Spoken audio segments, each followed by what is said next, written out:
Hadirin yang terhormat, mohon perhatian. Menyanyikan lagu Indonesia Raya, hadirin dimohon berdiri.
Kita panjatkan kehadiran Allah Subhanahu wa Ta'ala, Tuhan yang Maha Esa, atas karunia serta rahmatnya kita dapat berkumpul di Balai Pancang di BPPMVP BRTI pada hari Kamis tanggal 10 September 2020 dalam acara sosialisasi program revitalisasi dan pemetaan potensi pada Balai Besar Pengembangan Penjaminan untuk Pendidikan Vokasi Bidang Mesin dan Teknik Industri. Penyampaian laporan kegiatan. Assalamualaikum warahmatullahi wabarakatuh. Salam sejahtera bagi kita semua. Om Swastiastu, Namo Buddhaya, Salam Kebajikan. Pak Ses, Pak Kepala, pada pagi yang indah ini semoga kita semua diberi kesehatan selalu. Dan pada pagi yang indah ini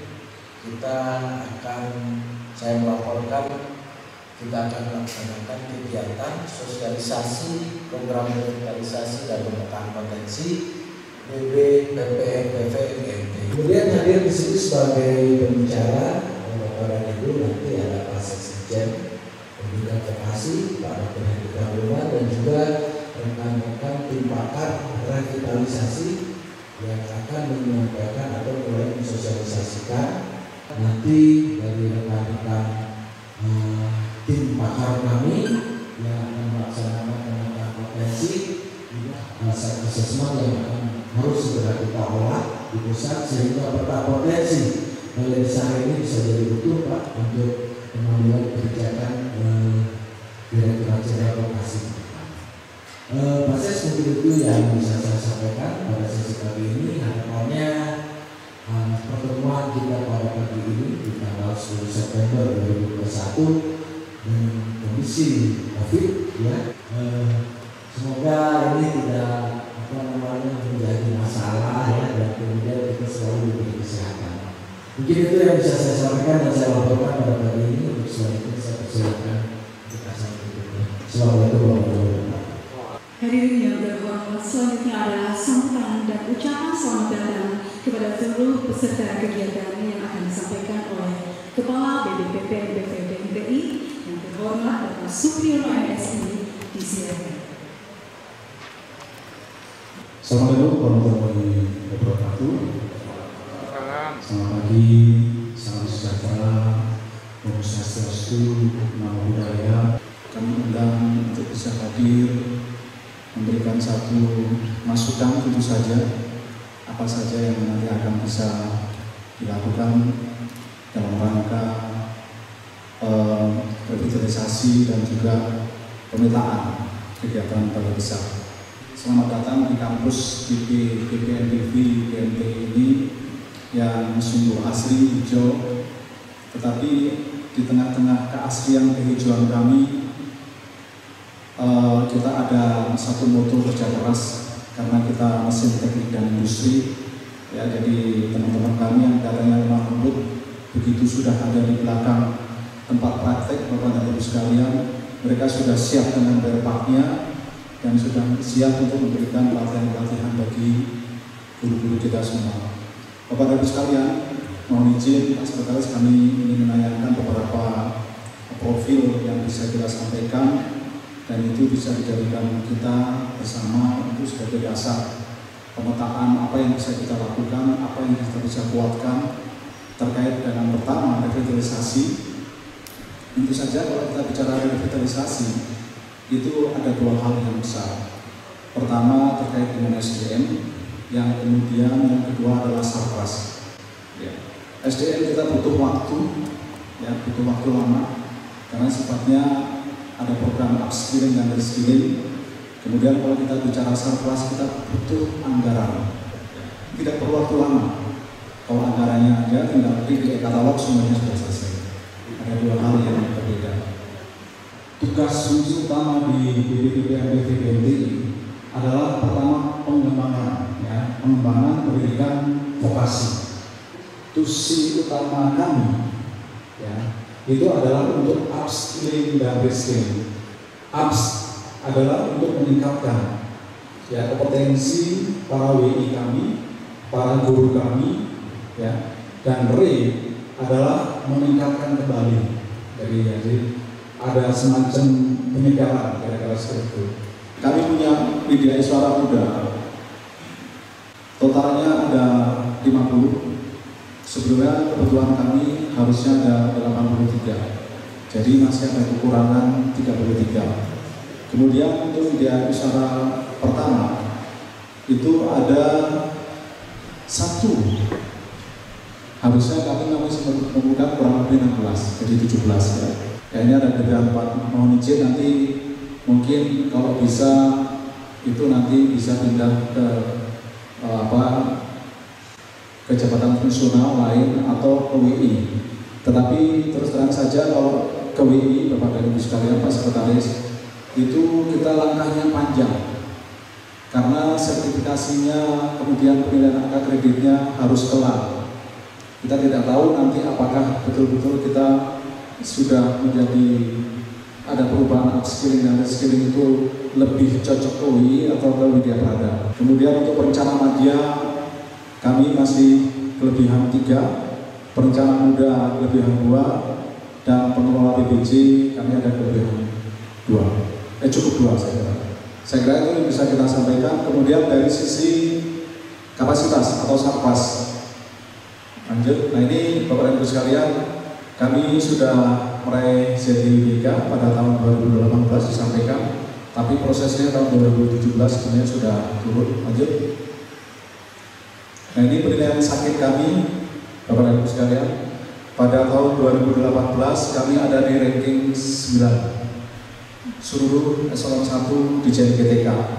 Kemudian pada tahun 2019 saya dilantik bulan Mei, pada saat itu kami kejar tayang karena juga mau ZI sama WBBM, sehingga kami bisa meraih ranking 1 di seluruh eselon 1 di JNGTK.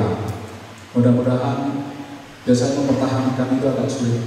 Saya itu tahu persis di perencanaan bagaimana tata kelola anggaran itu ada 12 penilaian yang harus kita lakukan, dan itu zero subjektivitas karena sudah berbasis aplikasi dari Kementerian Keuangan. Lanjut, ada 12 provinsi, ya. Kemudian BOE itu ada 11 dan BBL ada 11 provinsi. Lanjut, saya kira ini masalah pelatihan yang sering kita lakukan. Nah ini ada beberapa program pembelajaran. Ini salah satu kemarin yang kami tayangkan Pak Sekretaris pada saat seminar rancangan proyek perubahan di PPTK BPNBV. Lanjut. Nah ini jumlah sekolah yang kami ampu, Bapak dan Ibu sekalian, total ada 12.000 jumlah sekolahnya, ya. Kemudian dari jumlah guru, dari masing-masing guru itu harus belajar minimal 4 klaster, betul ya, Pak Zaki ya? Itu minimal sekarang kita kejar 4 klaster. Karena masing-masing bidang keahlian, masing-masing program keahlian itu ada yang 6 klaster, ada yang 7 klaster, ada yang 4 klaster. Kita mau mengajar yang sampai 7 klaster, takutnya nanti yang klaster pertama sudah buru kedaluarsa. Jadi kita sirkulasinya ngejar sampai 4 klaster dulu. Kami ada 1, 2, ada 8 sebelumnya.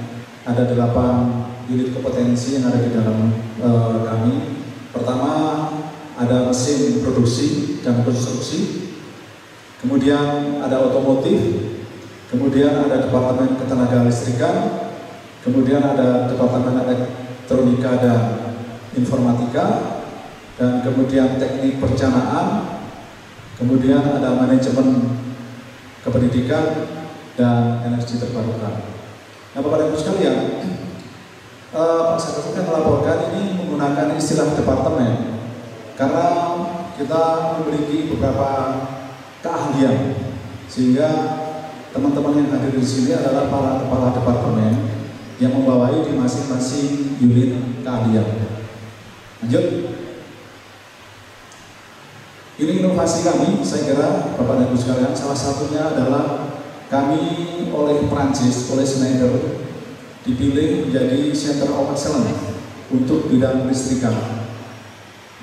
Jadi ketika penentuan pemilihan COE yang ada di BMTI, sebenarnya dari Schneider sendiri, dari Prancis itu sudah melakukan penilaian pilih ke BBL, ke BBOE, kemudian terakhir di BMTI.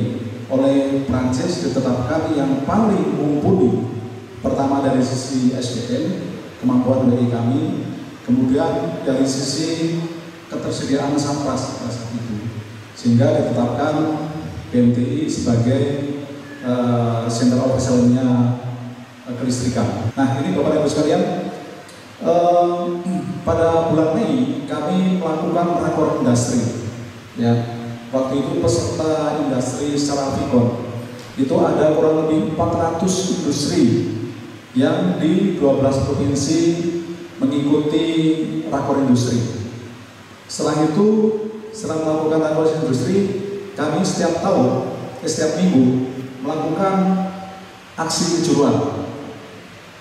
Ya, jadi setiap minggu sekarang sudah pada episode yang ke-12.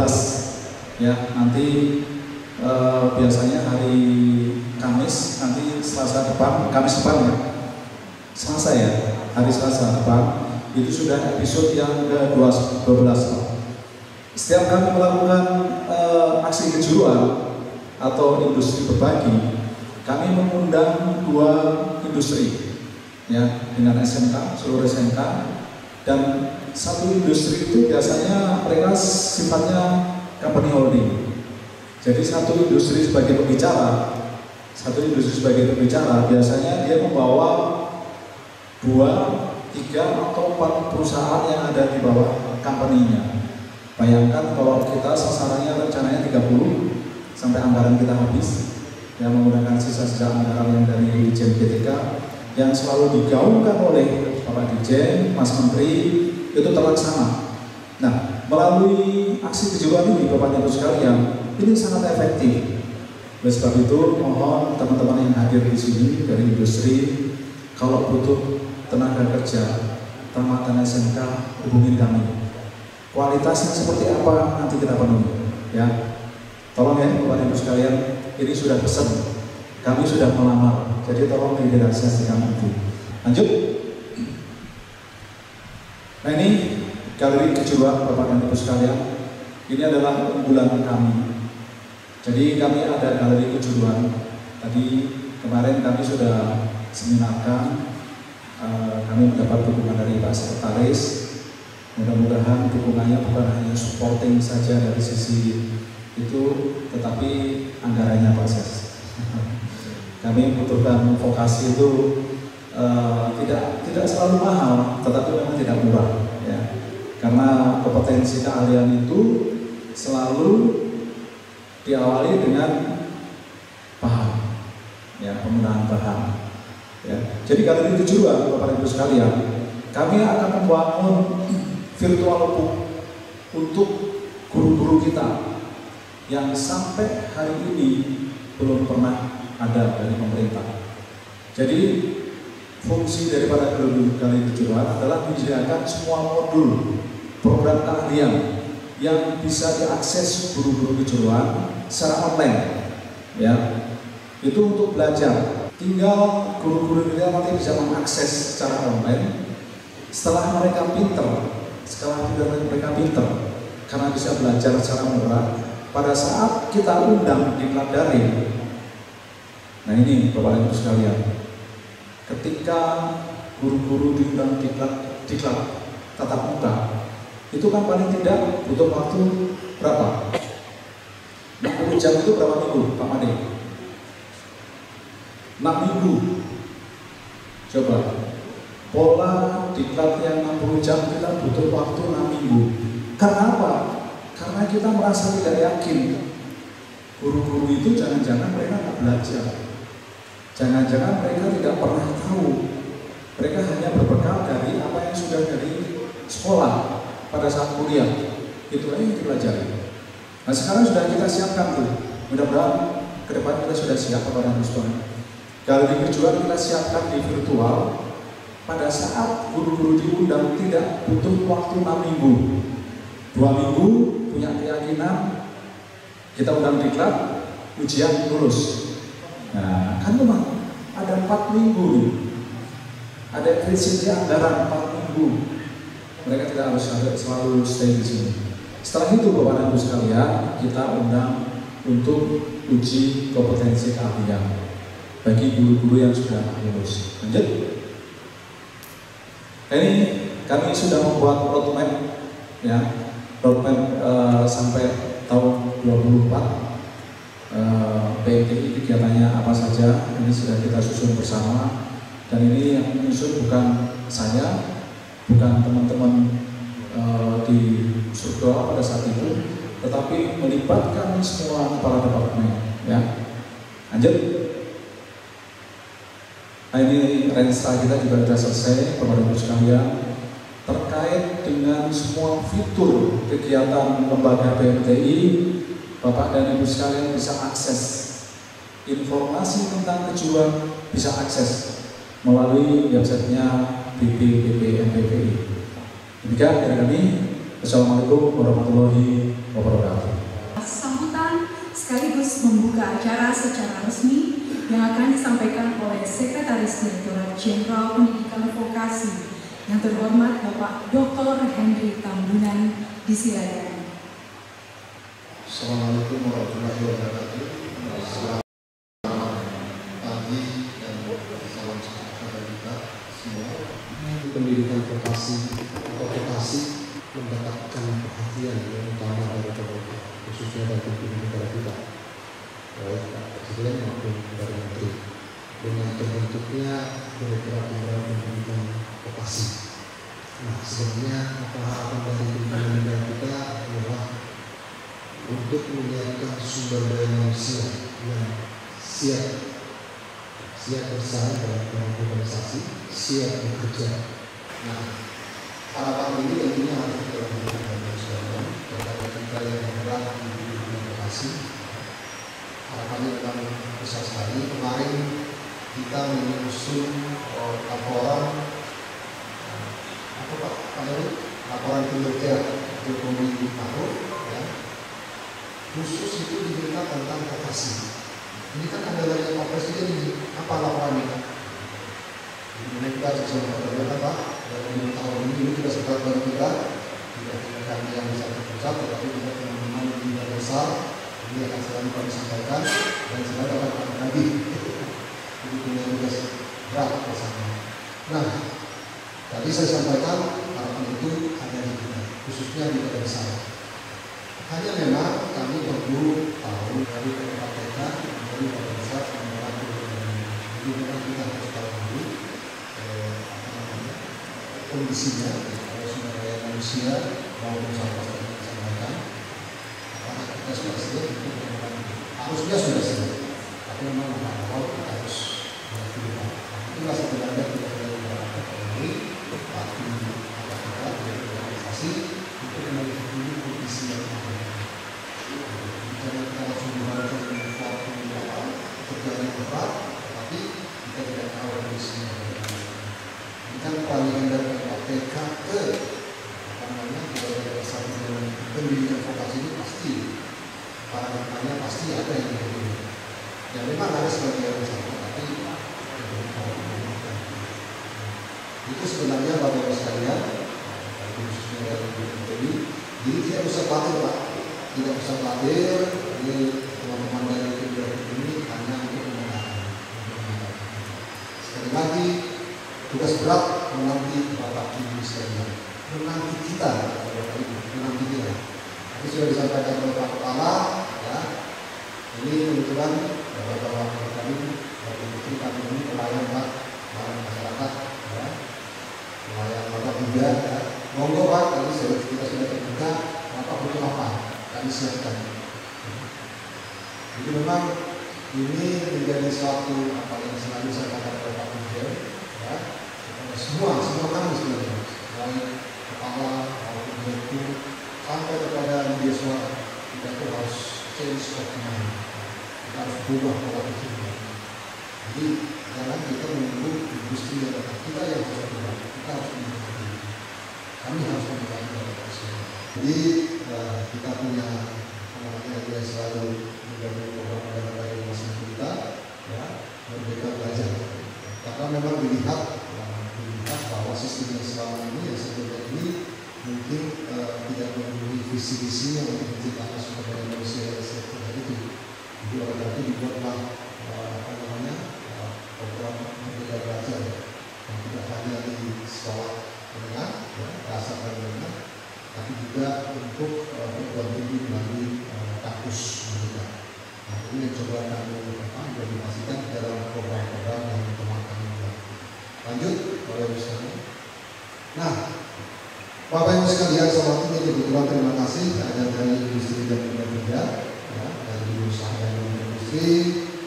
Memang ini Pak yang menjadi tagline kami Pak, Lean and Manage, Lean and Manage. Ini selalu disampaikan oleh Pak Mas Menteri maupun Pak Dirjen. Sebenarnya kan kalau kita mau duduk Lean and Manage ini sebenarnya sudah dibawa Pak yang jauh. Saya masih ingat dulu waktu Pak Warman itu jadi meeting itu, saya mungkin masih sekolah, gitu. Itu sudah ada Lean and Manage. Dan itu dulu banyak juga apa maksudnya Lean and Manage itu? Nah, itu dulu Lean and Manage sudah dijauhkan. Tetapi apakah Lean and Manage seperti yang kita harapkan? Jangan-jangan dulu itu hanya sebagai apa? Sebagai pokok atau sebagai slogan. Artinya kan Lean and Manage itu adalah industri itu benar-benar terlibat di dalam satuan pendidikan vokasi Bapak Ibu sekalian. Benar-benar terlibat. Jadi tidak hanya sekedar kerjasama, tidak hanya sekedar ada MOU kemudian ditandatangan selesai.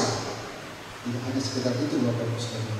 Tapi Lean and Manage di sini adalah industri dan satuan pendidikan vokasi ini katakanlah dengan SMK misalnya atau politeknik, ya, ini sama-sama membesarkan. Ibaratnya kita ini memasak, sama-sama memasak. Kalau ibaratnya antara perempuan dan laki-laki, ini berpacaran dulu, ya, kemudian jadian, menikah. Ini ada pernikahan masal, menikah, melahirkan anak, membesarkan anak itu sampai anak itu berhasil. Nah ini ibaratnya seperti itu Bapak Ibu sekalian, pernikahan antara industri dan satuan pendidikan vokasi. Tanpa itu percuma, tanpa itu percuma. Nah, ada beberapa paket pernikahan sebenarnya, Lean and Manage. Ada beberapa paket Lean and Manage seperti apa sih sebenarnya Lean and Manage itu? Yang kita harapkan itu seperti apa? Nah, ini sebenarnya perbedaannya Pak. Ini ada 9 paket, ya. Jadi kurikulum itu disusun bersama industri Bapak Ibu sekalian yang tahu apa namanya industri itu kan ya orang industrinya gitu. Ya kita dari satuan pendidikan vokasi kan hanya melihat tidak mungkin. Yang tahu itu industrinya, kebutuhannya itu yang tahu adalah industrinya. Nah, untuk itulah kami berharap industri itu terlibat di dalam penyusunan kurikulum ini, Pak. Ya, masuk misalnya materi training, kemudian sertifikasi, ya, itu masuk di dalam kurikulum baik di SMK maupun di kampus. Jadi kalau sudah industri masuk menyusun kurikulum, ya, kemudian kurikulumnya disetujui, pasti ya kalau sudah kurikulum disetujui, ya tentunya sesuai dengan industri yang harus dilakukan gitu. Kan itu sudah pertama kriteria itu sudah terpenuhi. Kemudian yang kedua, kita berharap memang dari industri itu menyediakan dosen tamu, guru maupun instruktur di satuan pendidikan vokasi ini. Nah, jadi kalau kurikulum sudah disusun, kemudian disediakan tenaga pengajarnya, baik dosen maupun guru maupun instrukturnya, ini sudah plot ini antara satuan pendidikan vokasi dengan industri. Kemudian yang ketiga, magang. Jadi kalau kurikulum sudah disusun bersama, kemudian ada dosen maupun instruktur dari industri, ya, kemudian dilihat anak-anak itu, udah, ayo kita magang di tempat saya aja. Program magang juga dikelola bersama-sama dengan baik antara industri dengan satuan pendidikan vokasi.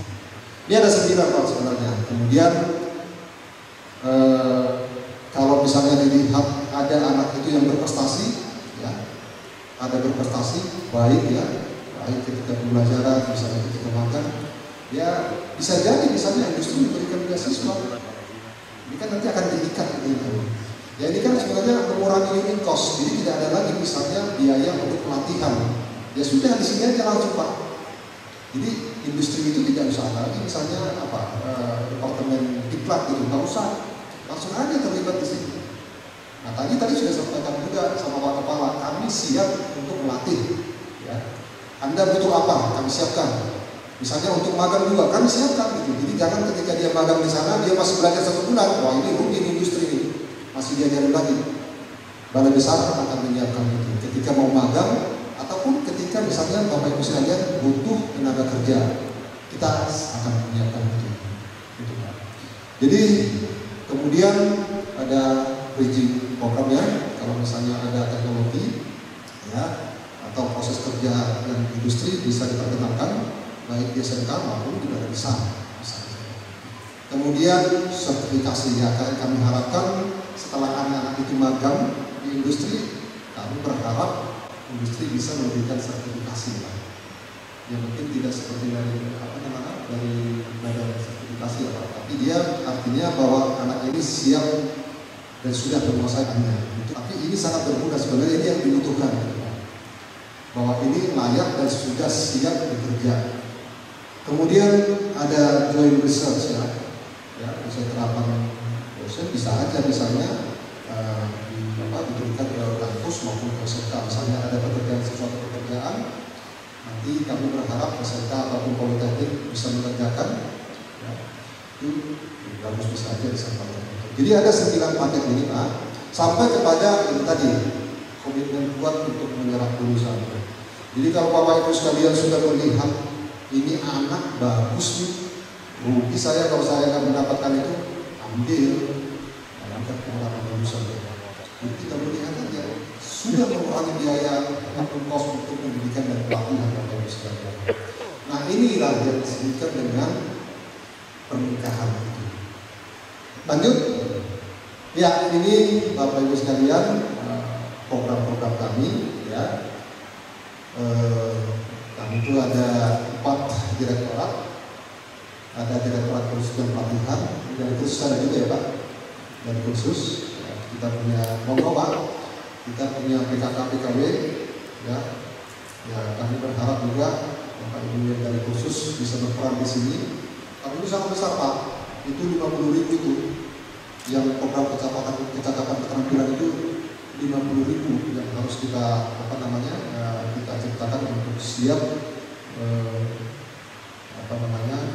punya kecakapan keterampilan ini.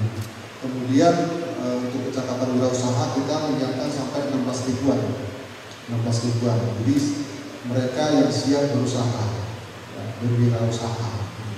Nah, ini memang targetnya adalah mereka yang tidak bekerja, yang putus sekolah, yang antara usia 15 sampai 30 tahun. Kemudian dari SMK, ini dari teman-teman SMK ini sudah tahu ya, kita program internet kita itu COE, pusat unggulan. Jadi kita menciptakan atau yang membuat SMK sebagai pusat unggulan. Ya, kita berharap di setiap kabupaten itu ada SMK pusat unggulan yang nantinya ini bisa digunakan oleh SMK sekitar. Ini kita punya kegiatan-kegiatan ya. Intinya adalah memberikan pembinaan terhadap perguruan tinggi vokasi. Jadi sekali lagi intinya kami siap untuk menciptakan sumber daya manusia yang siap bekerja, kemudian siap bersaing di dalam era globalisasi. Lanjut Pak. Nah ini tadi Pak yang saya sampaikan tadi. Ya. Ini kan ibarat orang ya, ibarat manusia. Katakanlah laki-lakinya dari satuan pendidikan vokasi, kemudian perempuannya dari industri atau bekerja, ya. Kemudian mereka tidak hanya sekedar berkenalan Pak, tidak hanya sekedar tanda tangan MOU, tapi menikah ya dari sampaikannya ada 9 paket itu. Dia menikah antara satuan pendidikan vokasi dengan industri, ya. Ini melalui ada forum pengarah vokasi. Kita di pusat itu ada namanya forum pengarah vokasi. Kami berharap nanti di setiap daerah juga akan terbentuk forum pengarah vokasi daerah. Nah, tugasnya balai besar di mana? Oh ya, ini Bapak Ibu sekalian, ini. Jadi kita disupport oleh 7 balai besar, ya, pengembangan kepemimpinan untuk pendidikan vokasi yang dulu berempat TK Bapak Ibu sekalian. Jadi ini mohon maaf, Pak Sugeng mungkin juga sudah disampaikan Pak Dirjen ya. Jadi bisa jadi mungkin nanti kami akan melakukan perbit itu mungkin kita revisi. Jadi kita akan fokus ke skilling, upskilling ini dan link and matching. Jadi kita akan fokus ke sana. Sekali lagi Bapak Ibu sekalian, dari balai besar kami punya harapan besar nanti untuk semua atau yang untuk 7 balai besar ini untuk menciptakan itu dan untuk mensupport kegiatan kita ini. Kami sudah berpikir misalnya nanti ini kan kita kekurangan guru SMK Pak. Kita kemarin sudah rapat dengan Dirjen GTK. Ini ada kita itu akan kekurangan sekitar 9.000 guru-guru SMK. Sekitar 9.000. Nah, ini kan rekrutmennya itu kan kebanyakan dari pendidikan tinggi akademik Bapak Ibu sekalian. Dari pendidikan tinggi akademik. Nah, jadi belum mereka ini pasti belum menguasai kejuruannya. Nah, kami berharap nanti itu akan dibina di balai besar ini. Jadi makanya perannya itu sangat besar nanti. Sangat besar balai besar itu balai besar ini peranannya sangat besar. Sampai penyiapan guru-guru tersebut. Jadi tidak usah khawatir Bapak Ibu sekalian, ya. Tapi memang itu lagi kita harus mempersiapkan STM-nya dulu. Ya kita harus terbuka Bapak Ibu sekalian. Kalau ada perubahan itu memang kita harus siap ketika menghadapi perubahan. Jadi yang pertama kami lakukan adalah penyiapan STM. Mas Menteri selalu menyampaikan, jangan berikan dulu peralatannya kalau SDM-nya tidak siap. Ya percuma Pak, kita berikan peralatan tapi tidak ada yang bisa menggunakannya. Kita siapkan dulu SDM-nya. Jadi bisa jadi nanti teman-teman di sekolah tersebut mengikuti program-program pelatihan kita. Bisa ada skilling upskilling juga. Kita sudah menyiapkan program-program tersebut untuk teman-teman di balai besar. Jadi kami berharap memang nanti balai besar ini berperan penting dalam menyiapkan sumber daya manusia. Kita sudah punya skema itu, sudah punya gambaran. Pak Dirjen sudah menyampaikan ke semua kepala balai besar. Lanjut, itu barangkali Bapak Ibu sekalian yang bisa saya sampaikan. Sekali lagi terima kasih atas kehadirannya saat ini nanti tim kita dari tim revitalisasi akan menyampaikan hasil-hasil kajiannya. Ya monggo sekali lagi Pak, kalau misalnya ada yang ingin disampaikan ataupun misalnya tim revitalisasi ingin mewawancara ataupun meminta data, monggo secara terbuka kita sampaikan. Sekali lagi itu adalah untuk menyiapkan balai besar ini dalam untuk ya program-program kita yang akan kita berikan kepada balai besar. Itu barangkali yang bisa sampaikan Bapak Ibu sekalian. Mohon maaf kalau ada kurang lebih, karena saya diminta untuk membuka ya dengan mengucapkan puji syukur kepada Tuhan Yang Maha Esa. Maka kegiatan sosialisasi program revitalisasi dan pemetaan potensi Balai Besar Pengembangan Penjaminan Mutu Pendidikan Vokasi BMTI secara resmi saya buka. Terima kasih.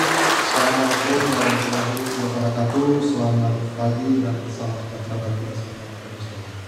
Terima kasih.